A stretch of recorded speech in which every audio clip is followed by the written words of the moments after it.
After years of slow-burning buildup, Fire Force finally ignites the fuse on its climactic arc, the long-teased Great Cataclysm.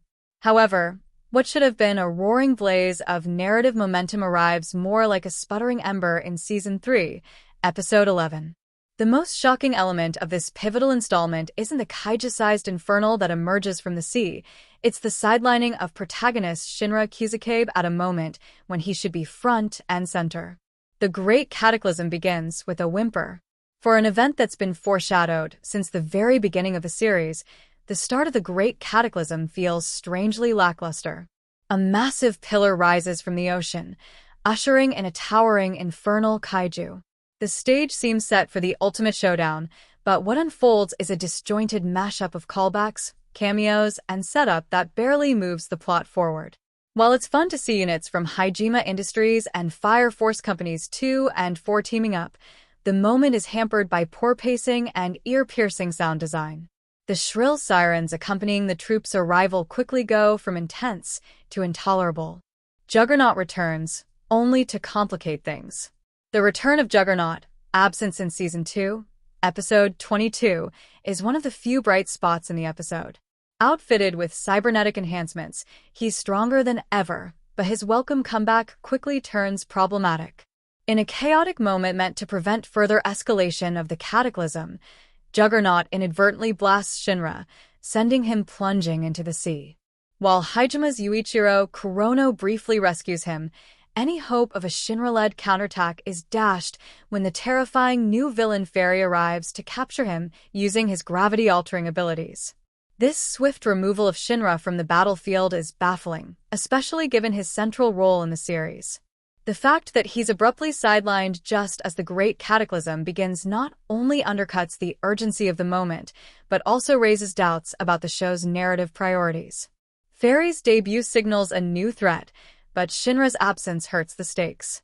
Fairy may be new to the series, but his impact is immediate and menacing. With little effort, he captures Shinra, tipping the balance of power in favor of the white-clad. It's an impressive introduction for the villain, but it also continues a troubling trend for Shinra. Despite his growth and power, he's continually shown to be outmatched or outmaneuvered by stronger foes. If he can't survive a friendly fire incident, how is he supposed to stop the apocalypse? The tension between Hijima and Fire Force over custody of Shinra is momentarily compelling, but quickly rendered moot when Fairy intervenes. Instead of building on the internal conflicts between these factions, the show shifts focus to the kaiju fight, further relegating Shinra to the sidelines. The kaiju fight is visually fun, but ultimately meaningless. The infernal kaiju battle serves as the episode's centerpiece, and while the animation delivers some explosive action, the outcome feels hollow. Star rookie Ogun Montgomery and Kurono land the decisive blows, but any sense of triumph is immediately erased when Fairy reveals that the Evangelist had orchestrated the battle's outcome all along.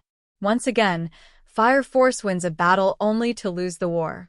This kind of narrative bait-and-switch isn't new for Fire Force, but at this stage of the story, it's becoming frustrating.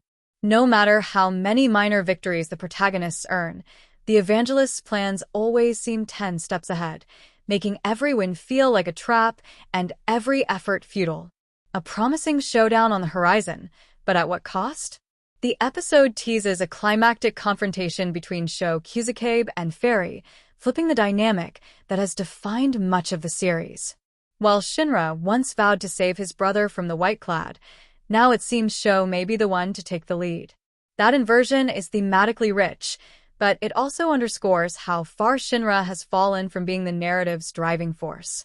With the finale of Season 3's first core approaching, Episode 11 feels like a misstep. The kaiju, while visually striking, ends up a narrative placeholder. The sidelining of Shinra robs the episode of emotional weight, and the Evangelist's continued omnipotence dulls the stakes. Final thoughts. Fire Force needs to reignite its spark, fast. Fire Force Season 3, Episode 11 attempts to raise the stakes with spectacle, returning favorites, and new villains, but ends up stalling rather than surging forward. If the final saga is to truly live up to its potential, the series must quickly bring Shinra back into focus and stop undercutting its few moments of victory with constant reveals that nothing the heroes do matters. The Great Cataclysm may have begun, but Fire Force needs to find its narrative fire again before it's too late.